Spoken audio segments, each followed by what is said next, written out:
Vamos a dar comienzo con un poquito de retraso al acto que tenían preparado, que ha organizado la Plataforma contra la Guerra. Ante todo hay que agradecer a Javier Couso su presencia aquí, también a Eugenio Edobot, agregado ruso, también a todos los presentes y también a la persona que suele venir a todos los actos de Siria. Muchas gracias. Quisiera decir unas palabras antes de empezar el acto, porque creo que son premonitorias de lo que está sucediendo. Cuando terminó la Segunda Guerra Mundial, Winston Churchill dijo que las materias primas de Oriente Medio tenían que ser gobernadas por los occidentales.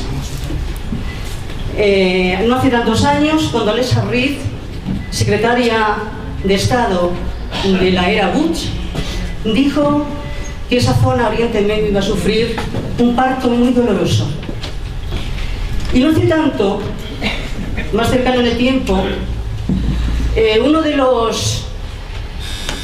las personas que tuvieron mucho que ver en todos los golpes de Estado de Hispanoamérica, el señor Kissinger, dijo que la globalización iba a causar muchas muertes, pero que los que sobrevivieran iban a vivir mejor. Yo creo que estas palabras son premonitorias de lo que está sucediendo. Solamente quería decirlas para que nos situáramos donde estamos y que previamente esto tenía ya un guión establecido. Decir que, además de agradecer a los dos representantes que aquí tenemos, decirles que ellos tienen una tarea muy importante que hacer en sus respectivos, tú en tu país, y Javier Couso como representante de Izquierda Unida, que ya sabéis que es europarlamentario y que es una persona valiente al decir siempre la verdad, y es una obligación decir la verdad en estos momentos. No hace falta la cobardía, hace falta la valentía, porque vivimos tiempos muy convulsos. Yo, dichas estas palabras, simplemente dar paso a decir cómo se va a estructurar el acto para que haya una mejor gobernación del tiempo. Él quiere seguir hablando el último. Primeramente va a hablar Javier Couso, como tiene una gran, en fin, zona geográfica para hablar sobre el tema, no solamente europea, sino de Oriente Medio, sobre 3/4 de hora. El compañero Eugenio hablará después sobre 1/4 de hora, 20 minutos. Después se abrirá un turno de preguntas. Y digo preguntas, porque las disquisiciones no van a ir anticipadas a las preguntas, deben de ser preguntas muy concretas, de forma que los compañeros puedan contestar a ellas. Preguntas concretas. No me gustaría cortar a nadie, pero si tengo que hacerlo, lo haré. Por lo tanto, en respeto a todos los presentes que querrán preguntar, preguntas concretas, y a los invitados intervinientes que querrán también contestarlas con amplitud, ruego a todos el mayor respeto, y yo sin más doy la palabra a Javier Couso. Muchas gracias.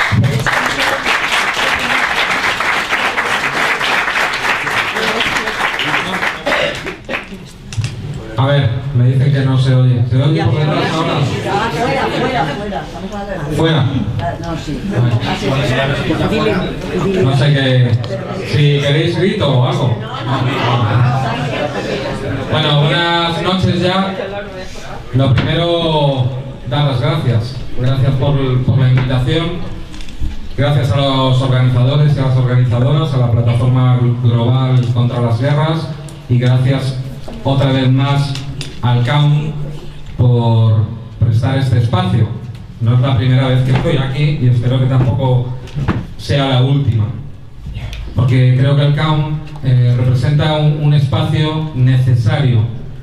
Fue necesario durante la difícil lucha contra la dictadura como espacio resistente, y además abanderando los derechos humanos contra esas dictaduras fascistas. No hablamos de la utilización espuria de los derechos humanos, que precisamente es una parte de lo que quería hablar hoy en mi intervención. Pero también es necesario a día de hoy, porque tenemos grandes retos y vivimos una situación bélica en algunos lugares y prebélica en otros. Y cuando estamos hablando de situaciones prebélicas, no estoy haciendo sensacionalismo, sino estoy hablando de posibilidades reales de otra conflagración mundial. Y estoy hablando también de la posibilidad de que el espacio geopolítico donde vivimos, es decir, el Estado español, España y Europa, pueda ser también parte de esa desestabilización global, si es que hay posibilidad de desafiar ese orden mundial. Yo antes que nada quería hacer pues una OPA al título, ¿no? Situación internacional, ¿qué hacer? Por lo menos desdecirme yo de lo que hay que hacer. Y no quiero decir con esto que me quiera, en lenguaje coloquial se podría decir escaquear, no, sino que el qué hacer no lo tengo que decir yo. El qué hacer tiene que ser una reflexión colectiva de personas, de trabajadores y trabajadoras, de organizaciones políticas, de organizaciones sindicales, de organizaciones ciudadanas. Porque ante la enormidad del desafío ante el que nos encontramos, no solo una persona es la que lo tiene que decir, sino tiene que ser la sociedad en movimiento. Y por eso a mí me gusta en estos momentos estar en una sala donde vamos a debatir sobre las estructuras imperiales, militares y políticas que a día de hoy atenazan nuestro propio país. Yo antes que nada quería situar un poco a lo que nos estamos enfrentando en este momento, hacer una mirada al recorrido de la estructura militar que nos atenaza, también la estructura económica, y luego pasar pues a la intervención del compañero de mesa de la Embajada Rusa y sobre todo a vuestras intervenciones, porque yo siempre que voy a una conferencia o que intervengo o que tengo que hablar, os aseguro que aprendo más con lo que escucho, con las preguntas, que con lo que casi tengo que decir yo. Me gusta que haya una persona que va a tener mano firme para el debate, sobre todo con la idea de que todos y todas podamos participar. También le pido por favor que me avise en el momento en que tenga que acabar para que pueda hablar el compañero y sobre todo para que todos y todas podamos participar lo más posible. Yo quiero marcar, y es algo que llevo diciendo desde mucho tiempo, que estamos en un momento en el cual está cayendo la segunda globalización. La primera globalización podríamos hablar que es desde que declina la potencia o el imperio español, emerge la potencia marítima que era Gran Bretaña, y para caer está pasando lo mismo que ahora. Fueron necesarios la Primera y la Segunda Guerra Mundial. A partir de la Segunda Guerra Mundial se abre un tiempo en el cual hay dos bloques antagónicos que se enfrentan, pero en el momento actual la llamada globalización, que nos han metido como un estilo goebbeliano de que no hay alternativa, de que todos los estados-nación tenían que dejar su soberanía, era una trampa absoluta, porque era que renunciáramos a toda nuestra soberanía para dársela al único estado hegemónico, que es Estados Unidos. Es decir, la llamada globalización, cuando hablan en la televisión y hasta cuando lo habla mi madre, porque a base de repetirlos en las televisiones se acaba convirtiendo en una verdad, no es más que el proyecto de dominación global estadounidense que tras la caída del bloque del Este, e incluso antes, coincidiendo con el inicio neoliberal en los 80. Es un proyecto que a día de hoy, por eso decía que es el fin de la segunda globalización, porque es un proyecto que está resquebrajado por la emergencia de nuevos actores en el tablero mundial, como son los BRICS. Y lo que estamos viendo y lo que estamos sufriendo, no solo en nuestro espacio cercano, hay que recordar que España es una nación, el Estado español, en el que el 60% de las exportaciones se hacen por mar y el 90% de las importaciones también. Entonces imaginaros que en ese arco de influencia comercial del Mediterráneo, a día de hoy, hay una desestabilización que nos afecta también directo o indirecto. Lo que estamos viviendo es la reordenación de ese espacio geopolítico tras la caída del campo socialista. Estados Unidos, cuando acaba la Unión Soviética, el campo socialista se convierte en una potencia global unipolar. Es decir, una potencia global hablamos porque ni siquiera en la primera globalización, pero ni siquiera en el Imperio Romano, ni siquiera cuando la expansión de Alejandro, etcétera, etcétera, tenía esa dimensión de globalidad que afectaba a todos los niveles. Es el ideológico, el cultural, el económico y el militar. Y es curioso como en esa época donde cae el campo socialista es cuando se empieza a desarrollar esa estrategia de Estados Unidos para dominar, entre comillas, el mundo. Ese espacio para que no pueda surgir una potencia que rivalice con ellas o ni siquiera para compartir, como algunos entendemos, un espacio que debería ser multipolar y basado en el derecho internacional. Cuando empezaron a explicar las cosas hablaban culturalmente y hablaba Fukuyama del fin de la historia. Había triunfado la democracia de mercado, había triunfado la paz perpetua, era el fin de la historia. Todo acompañado además con el nuevo reposicionamiento que luego cambiaron del choque de civilizaciones que había enunciado Huntington. Es el momento en el que Bush padre anuncia el nuevo orden mundial. Y es curioso que cuando vas viendo cómo se van sucediendo en el momento de la historia, todas las cosas que pasan, te das cuenta de cómo llevan una cronología, y cuando lo vas viendo cómo cae la Unión Soviética, cómo la reunificación alemana se hace bajo mano OTAN, estás viendo en el 91 cómo se diseña ese nuevo orden mundial que se inicia con la intervención en Kuwait, en la cual, por desgracia, nuestro país participó, y que a la vez en 1992 es la doctrina Wolfowitz, que luego entraré en ella, de la teoría del caos basado en el señor Leo Strauss, que coincide además con el proyecto de Maastricht, que también denunció Izquierda Unida, Julián, etcétera, etcétera.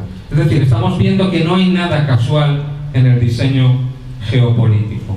Y hay un rediseño sobre todo importante de Oriente Medio, sobre todo para asegurar las fuentes energéticas, que al principio fue el petróleo, sigue siendo el petróleo, pero que surge también al final el gas, que es una energía además más limpia. Y luego entenderéis, cuando veis la lucha por los recursos naturales, tanto los energéticos como el agua, etcétera, etcétera, tienen mucho que ver con los espacios de fricción donde se están produciendo auténticas masacres, donde mueren al día miles de personas.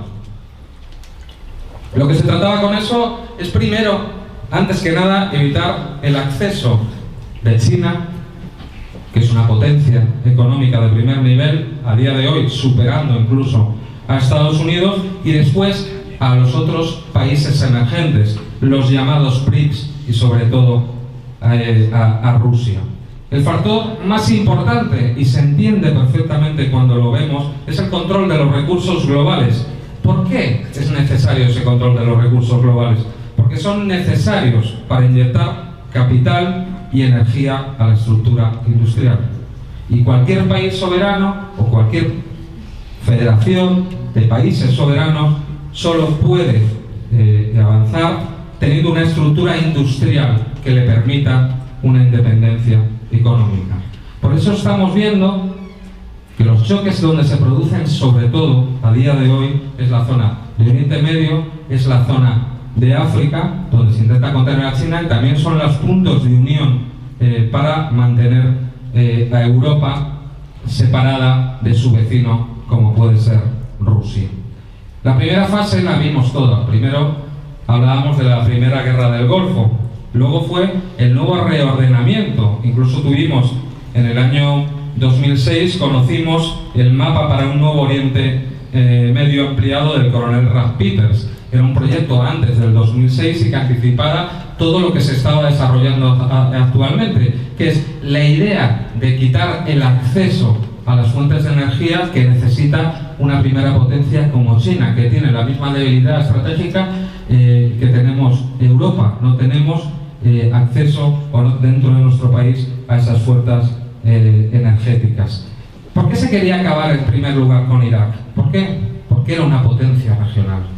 Y me diréis, una potencia regional frente, por ejemplo, a Irán, con sus millones y millones de habitantes, o Arabia Saudí, un país pequeño, pero un país pequeño que gracias a tener petróleo, gracias a que tenía y tuvo una revolución republicana, que lo que hizo fue, entre otras cosas, recuperar el control estatal de las fuentes de energía para luego redistribuir esa riqueza y crear una estructura social, dio una capacitación profesional a esa parte de la ciudadanía que se convirtió en un claro amenazador de la potencia regional que tenía Israel o Arabia Saudí. A Irak se le quitó por delante, no por Saddam Hussein, se le quitó por delante por lo que representaba Irak como Estado, que podía ser, de hecho, una potencia regional que no entendía ese nuevo orden mundial. De hecho, lo que se buscó, y a día de hoy lo tenemos a todos los niveles, un cambio del equilibrio regional. Lo que se trata en toda esta guerra que estamos viendo, tanto en Oriente Medio como en África y en otras zonas, es dejar a Rusia y China fuera de juego. Luego lo hará el representante de la Federación Rusa, pero es importante entender cuando Rusia, después del desmontaje que se hace de la Unión Soviética, en la cual ni siquiera se van cumpliendo todos los acuerdos no escritos que se hicieron, Gorbachev luego ha dicho que se arrepentía de no haber firmado esos acuerdos. Qué pena, tendrían que haberse firmado, la verdad, pero ¿qué decían esos acuerdos? Esos acuerdos decían que se iba a entregar a Rusia en el espacio de seguridad europeo, que no iba a tener que temer a la OTAN ni a la Unión Europea porque no se iba a expandir. Se acordó la reducción de los armamentos nucleares y se acordó que las fuerzas estratégicas, tanto de la OTAN como de Rusia, no se movían de determinados sitios. Nada de eso se ha cumplido por parte de Occidente y de la OTAN. Por mucho que intenten repetirlo una y otra vez, todo se ha ido incumpliendo. Desde el abandono de Estados Unidos de determinados tratados de control de armas nucleares, sobre todo para poder desarrollar esa proyección misilística en la cual participa España, que es el escudo llamado antimisiles, es un escudo de misiles realmente, como para la concentración de tropas que van desarrollando. A día de hoy ya estamos prácticamente en un cerco a Rusia. Rusia, cuando reconstruye, afortunadamente, la capacidad de ese Estado que habían desmontado los gobiernos anteriores, apuesta por el gas. Y es ahí el momento en el cual entra en juego otra vez geopolítico. Lo vemos con el proyecto sino-ruso a largo plazo, que es el bloque de Shanghái. Hablábamos antes de los países emergentes. Frente al consenso de Washington hay otros tipos de consenso, que por ejemplo a nivel militar es la Organización de Cooperación de Shanghái. Pero sobre todo lo que intenta es garantizar el control de los recursos gasíferos que tienen. Y curiosamente lo hace de una manera intentando llegar a acuerdos con Europa. De ello, los dos grandes proyectos, uno a día de hoy ya está sobre el terreno, otro ha sido truncado, se hacen con Alemania. Gazprom hace esos proyectos con la idea de tener una relación amable, una relación en términos comerciales ecuánime con sus vecinos, a los cuales suministra energía. Estábamos hablando del gasoducto Nord Stream, ¿no?, que es hecho por Rusia y Alemania por el Mar Báltico. El que todavía no se ha hecho a día de hoy es el South Stream, precisamente porque Estados Unidos entró en juego. ¿Por qué? Porque tanto la doctrina estadounidense moderna como la anterior habla de que el eje para dominar el mundo está en Euroasia, y que siempre tratará de impedir que haya un eje París, Berlín, Moscú, o que haya un eje que integre Rusia, la India y China, porque se acaba su hegemonía y tendría que compartir un mundo que debe ser multipolar. He hablado de las guerras de Libia, donde entra el petróleo y también el gas en Siria. La cuenca mediterránea tiene a día de hoy las mayores reservas en gas, y en Siria, en su costa, tienen las más importantes. Y precisamente una manera de romper en la zona no solo el control de los recursos energéticos que tiene Estados Unidos con la ayuda de sus adláteres, por un lado Arabia Saudí e Israel como mamporrero, era el proyecto de gas que va en el cual van a participar Irán a través de Irak y Siria para traer petróleo a Europa, que para nosotros sería una manera de ser más independientes y no precisamente depender ahora mismo del gas producido de manera con métodos que combatimos todos, como el esquisto de Estados Unidos. Lo importante para entender un poco algo que parece caótico y que de hecho lo es irnos a la teoría del caos de Estados Unidos, que es la que impregna toda la proyección geopolítica de Estados Unidos. En la nueva doctrina se lee claramente, pero bueno, para enunciarla, luego iré a leeros algunos de los puntos que ellos mismos dicen sin ningún problema, ¿no? ¿Qué está haciendo Estados Unidos realmente? Proyectar el caos global en las 3 regiones críticas que él ha designado, que son las que le pueden hacer perder su hegemonía. Es Medio Oriente, Europa, y estamos hablando de la zona de Ucrania, y Asia Oriental. Es decir, 3 teatros de guerra, que es como lo denominan ellos, lejos de la frontera de Estados Unidos, como siempre que ellos inician una guerra, excepto la que tuvieron entre ellos, siempre alejan las guerras, y lejos de la frontera de Estados Unidos, pero cerca de los límites de China y de Rusia, que son los 2 países que le pueden hacer pupa, para entendernos. Estados Unidos, según esa teoría, se parapeta en sus zonas fractales, que son las zonas de orden dentro del desorden, según la teoría de caos. En 1991, esta teoría, el presidente Bush padre encargó a un discípulo de Leo Strauss, os sonará a muchos de vosotros, Paul Wolfowitz, que en aquel entonces era un desconocido para el gran público, la elaboración de una estrategia para la era postsoviética.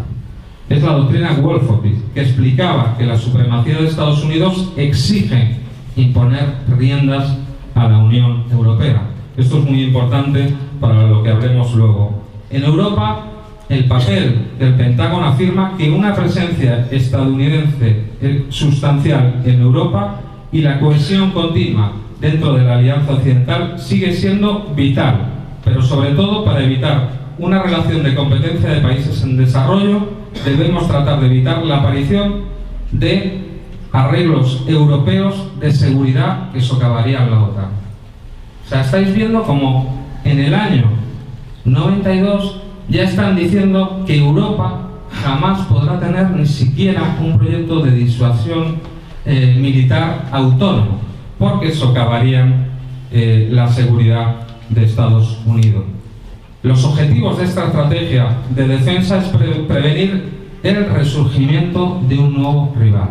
Es decir, no van a permitir tener un rival como fue la Unión Soviética. Y de ahí viene el reposicionamiento de Estados Unidos en el eje Asia-Pacífico. Es decir, nos deja a la OTAN la contención de Rusia, la desestabilización de las periferias en Ucrania o en el Mediterráneo. Es decir, estamos hablando de que todo lo que se habla de la Unión Europea, todos los patriotas que veis con la banderita pero con el corazón en Estados Unidos, iba a decir en Suiza o en Andorra o donde fuera, no, el corazón en Estados Unidos, realmente aceptan que su país o incluso el proyecto que nos venden para nuestro país, que esa Unión Europea, tiene que funcionar como un subalterno de los intereses geopolíticos de Estados Unidos. Lo importante es ver también, no dejar de ver lo que fue el pasado, la OTAN, porque la OTAN significó desde el principio un intento de dominación de las zonas que controlaba pues tras la Segunda Guerra Mundial y tras los acuerdos de Yalta. Y que curiosamente han seguido funcionando de la misma manera, solo que perfeccionada para el control de las zonas de influencia globales cuando cae la Unión Soviética. Y sobre todo estamos viendo la manera en la cual se utiliza el dominio global, que es la imposición de la excepcionalidad a todos los niveles, ¿no? Excepcionalidad económica y comercial, excepcionalidad militar, excepcionalidad laboral y judicial o supremacía infocultural para llevar todos estos temas. En el tema militar, tras la Segunda Guerra Mundial, en Europa Occidental se inicia el proceso que supondrá el principio del fin de las soberanías por medio de un doble dogal, al principio solo en sus zonas de influencia y posteriormente a nivel global. Y es un doble dogal que está impulsado por Estados Unidos. Uno es económico, que comienza con el Plan Marshall y que cristaliza en esa Unión Europea neoliberal de Maastricht, y otro militar con la creación de la OTAN. Para hablar de la OTAN y de la historia de la OTAN es importante centrar el debate sobre Europa, ¿no? La camisa de fuerza que supone la OTAN en una Unión Europea, como decía antes, supeditada a esta alianza atlántica, cuyo fin es salvaguardar los intereses angloamericanos. ¿Cómo empieza la OTAN?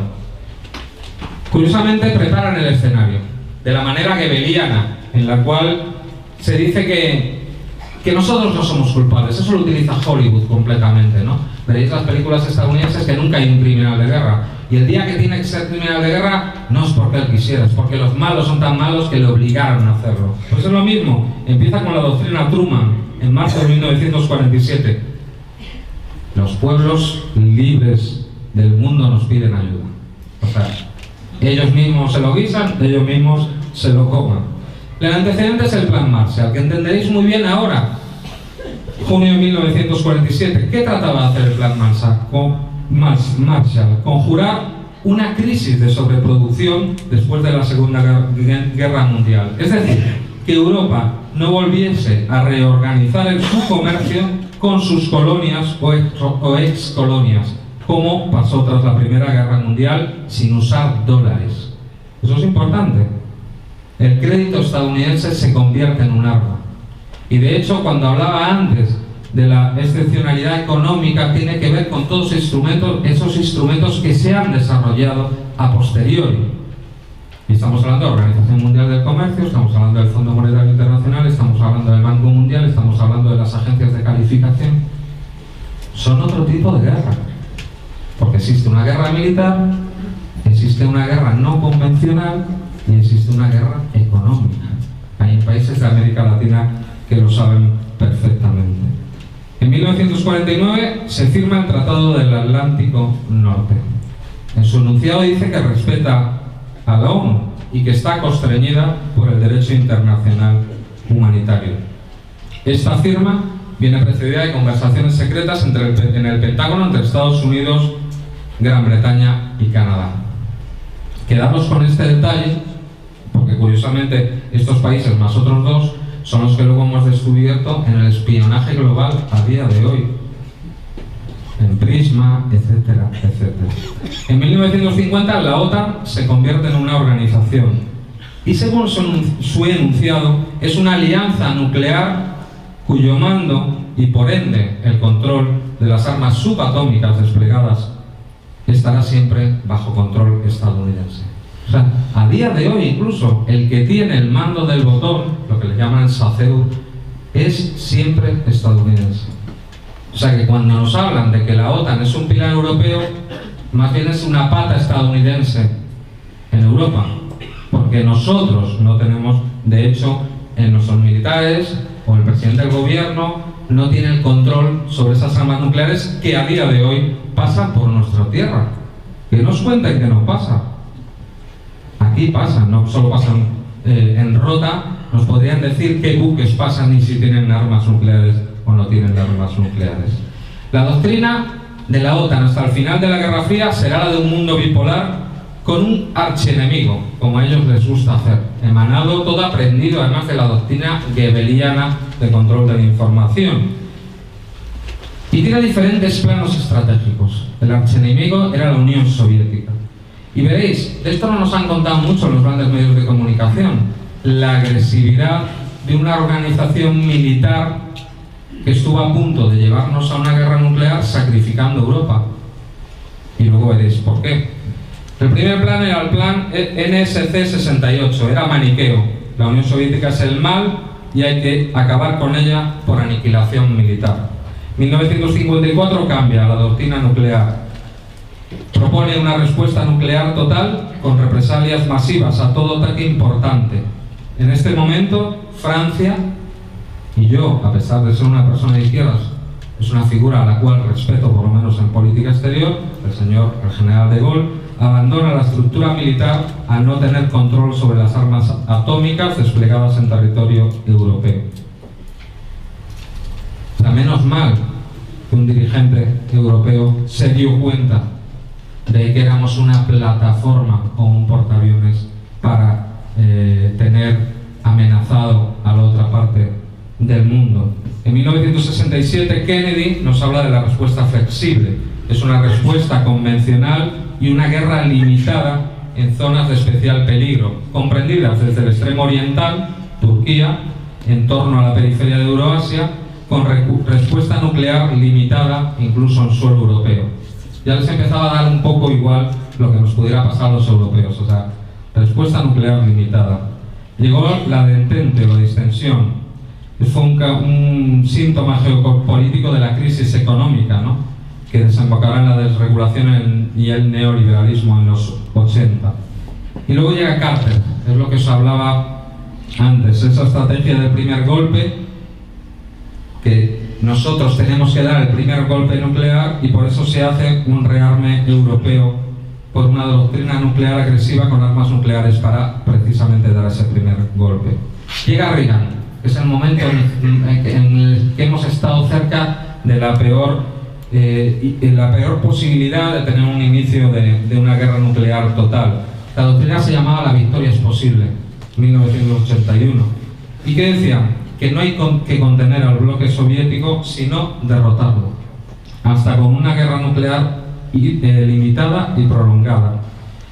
Despliegue de misiles Pershing y Cruise en Europa, y en ese momento con un grave peligro de guerra nuclear, porque este despliegue se combina con algo parecido al escudo antimisiles pero en el espacio, que es la Iniciativa de Defensa Estratégica, Guerra de las Galaxias, que lo que buscaba es convertir a Estados Unidos en un santuario invulnerable y no descartaba llevar el conflicto al teatro de guerra europea sin problemas para sacrificarlo. Es decir, imaginaros. Eso, yo me acuerdo de las manifestaciones. En 1985 creo que nos visitó Reagan aquí. Tuvimos unas grandes manifestaciones, mi instituto lo conseguimos parar y salir en manifestaciones. Y era el momento en el cual estábamos más cercanos a una guerra nuclear. Tras la desaparición de la Unión Soviética, la OTAN entra en crisis y debe reinventarse y buscar nuevos enemigos. Esto es muy importante. El secretario de Estados Unidos, Baker, y el secretario general de la OTAN, Manfred Wörner, vuelven a poner en virtud el vínculo transatlántico, definiendo a la OTAN como un poder europeo. La unificación alemana, de hecho, se blinda bajo pilar OTAN para que la nueva Alemania nazca vinculada y supeditada a Estados Unidos. Y aquí podemos hacer otro parón para quitarme de lo estrictamente militar. Es importantísimo esa reunificación de Alemania. Esa reunificación de Alemania que además se hace desmontando todo lo que quedaba del Estado social de la RDA, quitándole el poder social y dándole el poder a las grandes empresas. Hay un libro que os recomiendo que se llama La Quinta Alemania, en el cual Rafael Popp, el corresponsal de La Vanguardia, explica perfectamente cómo se fue desmontando y cómo fue el milagro alemán llevado por Schroeder, por Kohl y por los anteriores, ¿no? La nueva Alemania se necesitaba que naciera supeditada a Estados Unidos porque después además iba a ser el órgano central y rector de esta Unión Europea. Son como círculos concéntricos, es como el imperio de los Habsburgos. Hay un emperador, pero se le deja a los pequeños reyes que defienden los intereses estratégicos globales del imperio, realizar también sus pequeños negocios, si entre ellos se entienden mientras sepan el lugar donde tienen que estar. Y Alemania, la élite alemana, no estoy hablando de los trabajadores y de las trabajadoras alemanas, ya sabéis que el gran invento de Schroeder fue el de los trabajadores pobres, que a día de hoy ya lo tenemos aquí, o sea, trabajadores que ni siquiera les da para comer. Pues lo que se buscaba sobre todo era que ese nuevo dominio que surge a partir de Maastricht, con un centro liderado por Alemania, que ese sí sigue siendo un Estado-nación y sigue pensando como Estado-nación y sigue teniendo además a toda Europa puesta para su trabajo, que tiene un euro, que tiene superávit en la balanza de pagos, que ha conseguido desindustrializar al este y a la periferia, debería de obedecer antes que a sus negocios a los intereses geopolíticos del mando, que era el mando estadounidense. La guerra del Golfo, de la que hablábamos antes, que es la segunda guerra del Golfo, no es la primera. La primera fue la que enfrentó a Irán y a Irak, precisamente también porque le interesaba al imperio. La segunda guerra del Golfo, tras la invasión de Kuwait, es un conflicto providencial. ¿Por qué? Porque supone un agarradero para la OTAN, que ya no tenía a su archienemigo. Y además, tras ella, surge lo que hemos hablado antes, el llamado nuevo orden mundial, y que es invocado precisamente a propósito de la intervención en Irak. Y las palabras de Bush padre eran terribles: una era de libertad y armonía frente al terror y la presión de la Unión Soviética. Estamos hablando del principio de la segunda globalización. Con las zonas de exclusión aérea sobre Irak y con la resolución 688 del Consejo de Seguridad de la ONU y la resolución 43131 de la Asamblea General de la ONU, impulsada por los señores Koucher y Mario Bettany, que venían del humanitarismo, uno de ellos fue ministro francés, rompen el principio de la intervención consagrado en la Carta de Naciones Unidas, el artículo 2.4. Es el triunfo del deber de injerencia, que además a partir de ese momento en un nuevo orden mundial será el pilar de las nuevas intervenciones llamadas humanitarias para romper la soberanía de los estados díscolos a este nuevo orden de la globalización. La cumbre de Roma, en 91, condiciona Maastricht. De hecho, cuando vas estudiando todas las cumbres europeas te das cuenta que siempre hay una reunión o una cumbre OTAN en la cual se dice, o por lo menos lo que plantea son hasta dónde puede llegar esa cadena que le han puesto con el dogal de la OTAN. Es decir, no aceptarán de ninguna manera una Unión Europea fuera de la OTAN. Es el momento en que llegan las doctrinas de las misiones fuera de zona, que es un nuevo marco de intervenciones para la búsqueda de un nuevo rol estratégico. Yugoslavia, 1999, pone a la OTAN por primera vez al margen de la ONU. Os decía antes que se decía que estaba constreñida al derecho internacional humanitario que rige la ONU. En 1999, nosotros, que también participamos, por desgracia, en esos crímenes, nos pusimos otra vez al margen de la OTAN.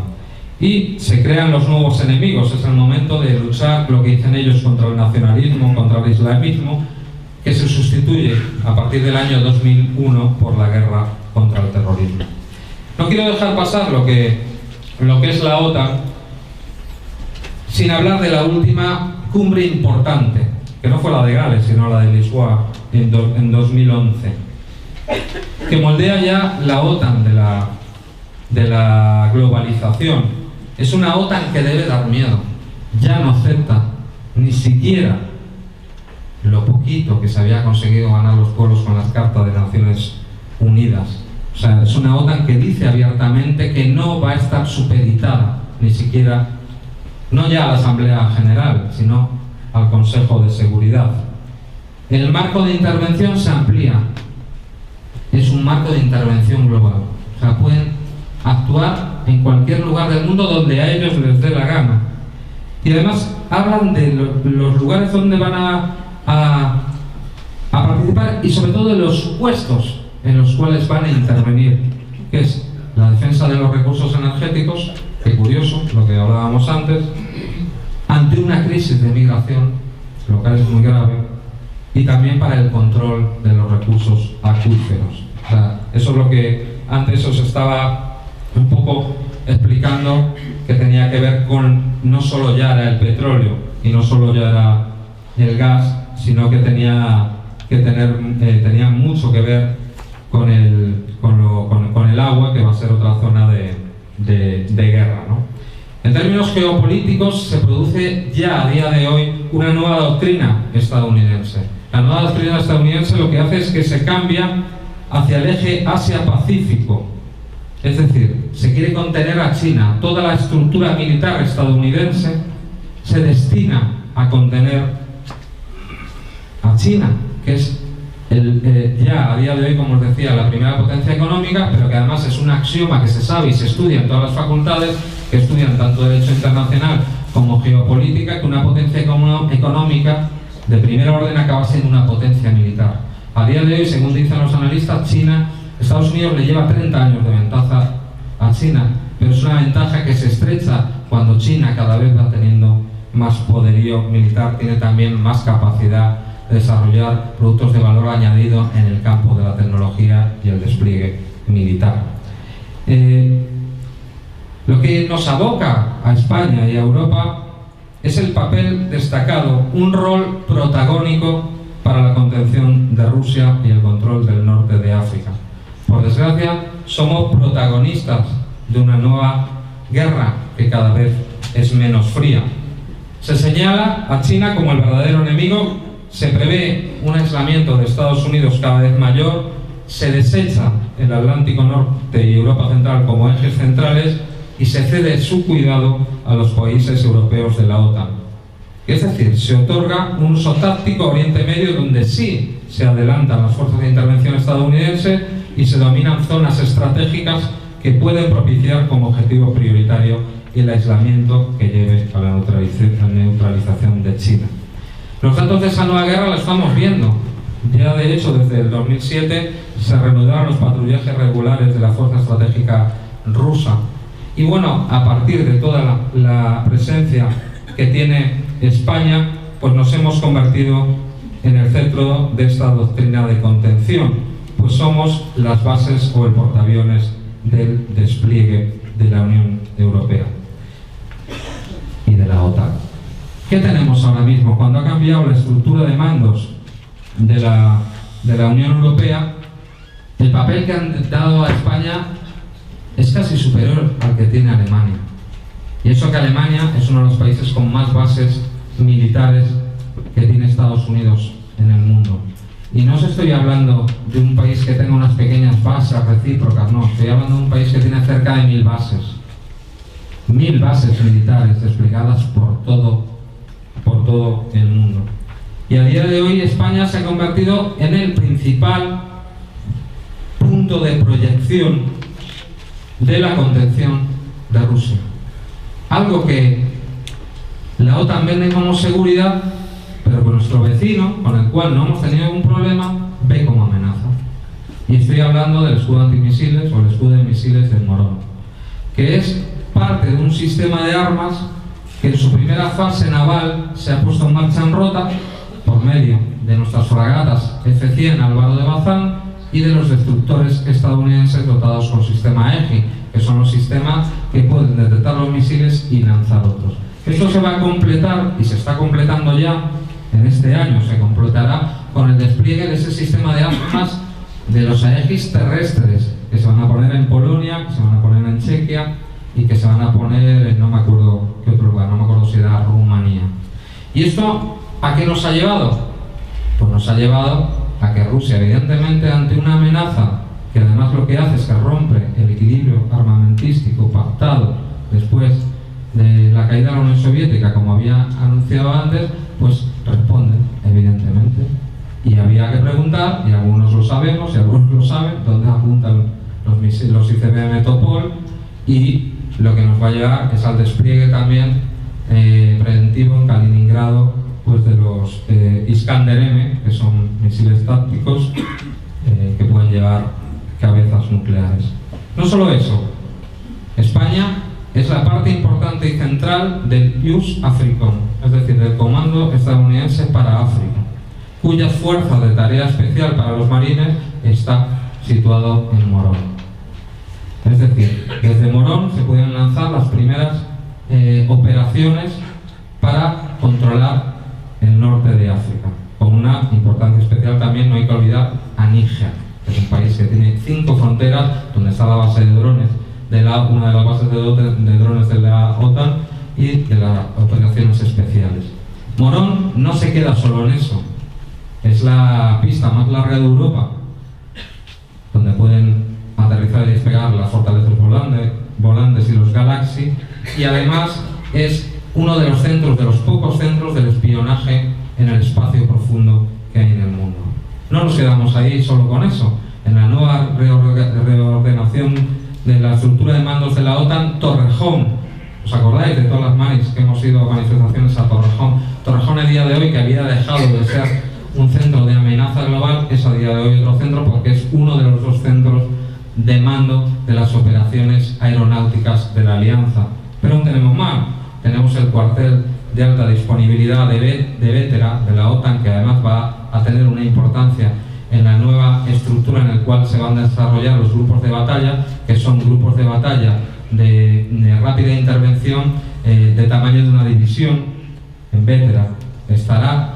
Y luego tenemos la escuela de pilotos de la OTAN en Alicante, y lo que se cree, que cada día vamos acercándonos a probarlo más, es la base de drones de Rozas en Lugo, que precisamente los compañeros y las compañeras parlamentarias de Esquerda Unida consiguieron identificarlo, y que creemos que puede ser una de las 5 bases que quiere desarrollar Estados Unidos y la OTAN de drones, de vehículos aéreos no tripulados en Europa.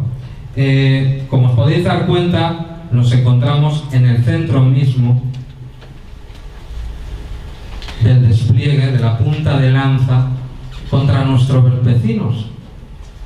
Nosotros, a mí me ha tocado, por mi labor en el Parlamento Europeo, en la Comisión de Asuntos Exteriores, llevar la política de vecindad, la propuesta por parte del GUE, de nuestro grupo parlamentario, la propuesta de vecindad pues para todo el Mediterráneo. Y curiosamente, en vez de tener una vecindad que tendría que luchar contra las asimetrías económicas heredadas, además del colonialismo, todo lo que robamos al norte de África, al norte y al sur, pero vamos, nosotros, todo lo que robamos en el Magreb, deberíamos de estar destinados a acabar con esas asimetrías económicas, y deberíamos tener una vecindad integrada y sobre todo que no introdujera ese factor de desestabilización para cambiar gobiernos, bombardear en cuanto a las cuestiones energéticas. Y por contra, somos lo contrario, o sea, somos un vértice de fricción defendiendo unos intereses que son ajenos a los países europeos, porque la vecindad debería llevarse bien, y en cambio, por llevar otro tipo de política que no es la nuestra, pues llegamos a ser una parte importante de ese despliegue militar estadounidense.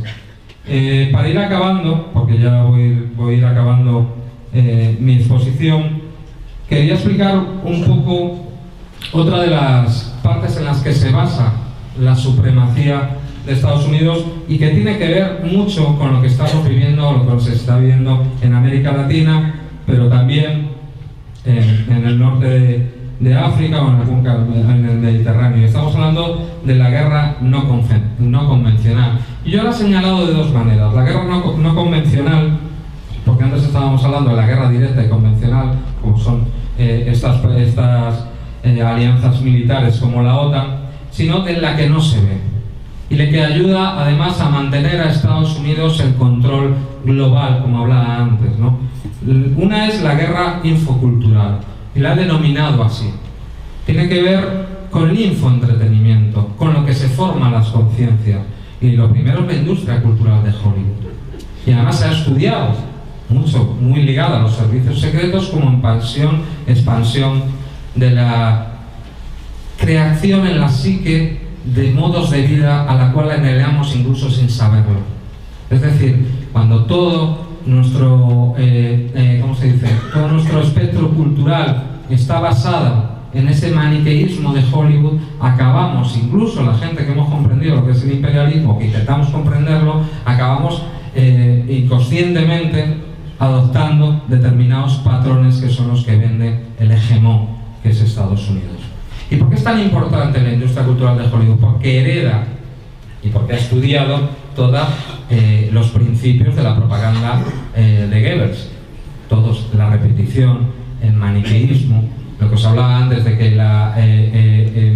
nunca hay criminales de guerra de los nuestros, siempre son los otros, la transferencia de la culpa, la utilización de la tecnología, porque nosotros somos tecnológicos y los otros son sucios.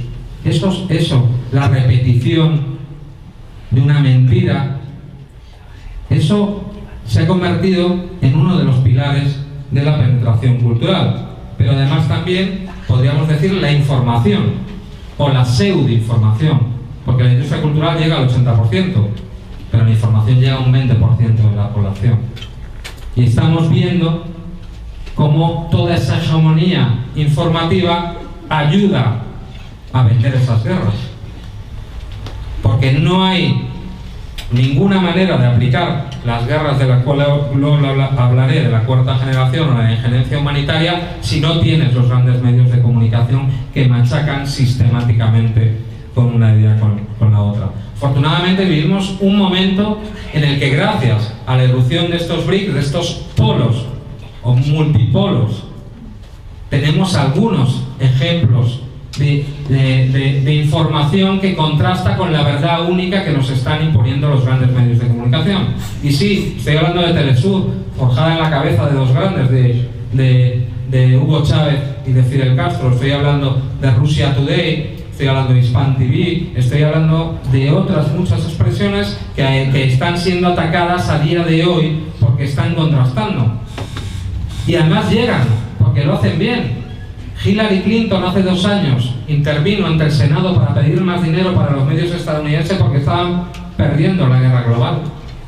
Y contaba una anécdota de una noticia que en CNN se había visto 30 millones de veces, pero en Russia Today se había visto 300 millones de veces. Entonces les preocupaba porque empiezan a perder ese control informativo. Luego, la guerra de cuarta generación. Estamos hablando que es diferente a una guerra simétrica o de baja intensidad. Es una guerra que enuncian en 1989 los oficiales del US Army, William Light y Winston. ¿De qué se trata? Interferir en los gobiernos enemigos por medio de lo que ellos denominan gobiernos enemigos, por medio de la propaganda, los medios de comunicación, las acciones psicológicas, el uso de la sociedad civil como contraposición al gobierno y la autoridad. Sociedad civil que no es la que representamos las asociaciones de vecinos ni la PANO.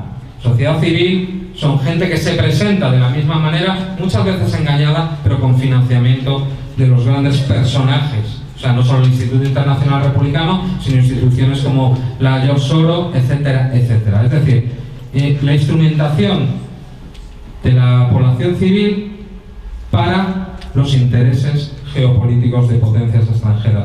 Y por supuesto, las redes sociales para amplificar, coordinar, etcétera, etcétera. Tiene mucho que ver con las revoluciones de colores que hemos visto desde el año 2000 y que luego han sucedido con las llamadas primaveras árabes. Que curiosamente todos los actores, o la mayoría de los actores principales, lo que defienden es esa democracia que nos han vendido, la única que puede ser, la democracia de la economía de mercado, de que el mercado se autorregule, que como sabemos es una falacia porque al final es un instrumento para quitar todos las barreras o por lo menos los instrumentos que nos hemos dado o que hemos podido conseguir con la lucha obrera, política y ciudadana en el marco de la Guerra Fría, por lo menos para tener algunos derechos garantizados. Hablaba antes, ¿no? La Freedom House, la USAID, la Open Society, de Soros, el Instituto Einstein. Hay un señor que escribió el Von Heider de la dictadura a la democracia, que ha sido un manual en Venezuela, pero también en el este europeo, o el que hablaba antes, ¿no? El Instituto Internacional Republicano. Es curioso, ¿no? Porque cuando estamos viendo es que se está utilizando la intervención, da igual que sea militar o de subversión, para el cambio de gobierno. Y la pauta que han utilizado como manual es lo emocional. Es decir, el uso de los derechos humanos como un arma arrojadiza contra gobiernos enemigos y su ocultación o invisibilidad con los amigos. Es decir, como habéis visto, ¿no? Una noticia que parece que fuera de una región de nuestro país, Venezuela. Venezuela está todos los días bajo, y puede pasar algo pequeñito que lo convierten, lo magnifican, o puede pasar algo producido por ellos mismos, como fue la operación La Salida, que lideró Leopoldo López. Además la presentaron en Miami unos meses antes, en la cual se lanzó, como hacen siempre, esas manifestaciones de protesta infiltradas con elementos, con francotiradores, hubo 43 muertos, pero la gran prensa ha utilizado sus mismas acciones para lanzarla contra el gobierno de Maduro, que no tuvo nada que ver, que ha juzgado los excesos policiales. Yo tuve una intervención en el Parlamento Europeo hablando de números de todos los policías de la Guardia Nacional Bolivariana que están ahora mismo en la cárcel por haber torturado, ¿Y eso es un gobierno dictatorial? Un gobierno que no permite la impunidad. Pero qué curioso, por medio de la guerra de cuarta generación, por medio de estas guerras sobre la opinión pública, han conseguido convertir al señor Maduro en el peor enemigo de nuestro país. Hace poco salía una encuesta en la que decían: señale usted su enemigo a los ciudadanos españoles que pasa por ahí gente buena, en la mayoría de los casos, y que odian a Maduro y no saben por qué. El segundo en odio era al-Baghdadi o Osama Bin Laden. Sí. Bueno, voy acabando. Simplemente quería haber hablado también, pues, de las masacres o matanzas que utilizan para luego ser amplificados, que son normalmente reales o creadas por ellos, y no quiero dejar de hacerlo, ¿no? El asesinato ficticio de bebés en las incubadoras de Kuwait en agosto de 1990, ¿os acordáis, no? Las masacres en mayo del 92 y febrero del 94 en Sarajevo, Srebrenica, Afkak, etcétera, etcétera, hasta llegar a los ataques químicos en Guta.